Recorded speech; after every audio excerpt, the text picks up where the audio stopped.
4 ଘଣ୍ଟାର ଅପେକ୍ଷା ପରେ ରାଗିକି ନିଆଁବାଣ ହୋଇଗଲେ ମହମ୍ମଦ ସିରାଜ। ତେବେ ସୂଚନା ଅନୁସାରେ ଘରୋଇ ମାଟିରେ ପୁଣି ଥରେ ଟେଷ୍ଟ ସିରିଜ୍ ପରାଜୟ ବରଣ କରିଛି ଟିମ୍ ଇଣ୍ଡିଆ। ଗୁଆହାଟୀ ଟେଷ୍ଟରେ ଦକ୍ଷିଣ ଆଫ୍ରିକା ହାତରୁ ଦଳ 408 ରନରେ ଲଜ୍ଜାଜନକ ପରାଜୟ ବରଣ କରିଛି। ଫଳରେ 2-0ରେ କ୍ଲିନ୍ ସୁଇପ୍ କରିଛି ଦକ୍ଷିଣ ଆଫ୍ରିକା। ପ୍ରଶଂସକମାନେ ଟିମ୍ ଇଣ୍ଡିଆର ପ୍ରଦର୍ଶନରେ କ୍ଷୁବ୍ଧ ଏବଂ ଖେଳାଳିମାନଙ୍କ ଉପରେ ପ୍ରଶ୍ନ ଉଠାଯାଇଛି। ଏହି ସିରିଜରେ ଭାରତୀୟ ପ୍ଲେଇଂ 11ରେ ଅଂଶ ଥିବା ମହମ୍ମଦ ସିରାଜ ଏକ ଭିନ୍ନ କାରଣ ପାଇଁ ଚର୍ଚ୍ଚାରେ ଅଛନ୍ତି। ଟେଷ୍ଟ ସିରିଜର ଦ୍ୱିତୀୟ ମ୍ୟାଚ୍ ନଭେମ୍ବର 26ରେ ବରସା ପାର୍କ କ୍ରିକେଟ ଷ୍ଟାଡିୟମରେ ଶେଷ ହୋଇଥିଲା। ଏହା ମ୍ୟାଚର ଶେଷ ଦିନ ମଧ୍ୟ ଥିଲା। ତେଣୁ ସମସ୍ତ ଖେଳାଳି ଏବଂ ସପୋର୍ଟ ଷ୍ଟାଫ୍ ନିଜ ଘରକୁ କିମ୍ବା ଦିନିକିଆ ସିରିଜ ପାଇଁ ବାହାରି ଯାଇଥିଲେ।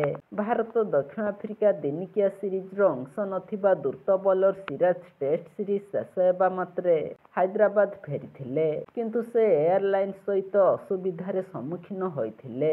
ଗୁଆହାଟୀରୁ ହାଇଦ୍ରାବାଦ ଯାଇଥିବା ଏୟାର ଇଣ୍ଡିଆ ଏକ୍ସପ୍ରେସ୍ ବିମାନରେ ସିରାଜକୁ ଯାତ୍ରା କରିବାକୁ ଥିଲା। କିନ୍ତୁ ତାହା 4 ଘଣ୍ଟା ବିଳମ୍ବ ହୋଇଥିଲା।